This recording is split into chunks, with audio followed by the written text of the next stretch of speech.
இனி செத்தாலும் சரி இந்த வீட்டு வாசப்படி நான் மிதிக்க மாட்டேன். இந்த வீட்டுல இருக்கிற யாரையும் உறவா நான் ஏத்துக்கவும் மாட்டேன். இது சத்தியம்.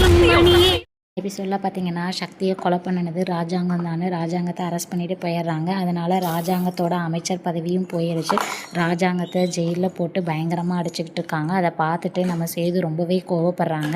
இங்கே ஈஸ்வரி பார்த்திங்கன்னா ராஜாங்கத்துக்கு அமைச்சர் பதவி போயிடுச்சு, தமிழும் சேதுவும் பிரிஞ்சிருவாங்க, நம்ம நினச்ச பிளான் வந்து சக்ஸஸ் ஆயிடுச்சுன்னு ரொம்பவே சந்தோஷப்பட்டுட்டு இருக்காங்க. தமிழ் இதுக்கெல்லாம் காரணம் நான் இல்லை, என்னையே அவர் நம்பினா போதும் அப்படின்னு பேசிக்கிட்டு இருக்காங்க.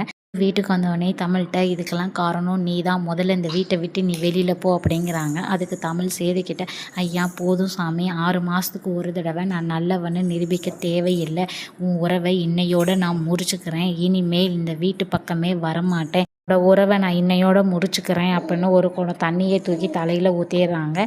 இந்த உறவை என்றைக்குமே நான் மன்னிச்சு ஏற்றுக்க மாட்டேன், இது சத்தியம் அப்படின்னு சத்தியமும் பண்ணிவிட்டு அந்த வீட்டை விட்டு வெளியில் போயிடுறாங்க. இதுக்கப்புறம் தமிழ் என்ன பண்ண போகிறாங்கன்னா அடுத்த ஒரு எபிசோடை நம்ம ஃபுல்லாக பார்த்து தெரிஞ்சுக்கலாம்.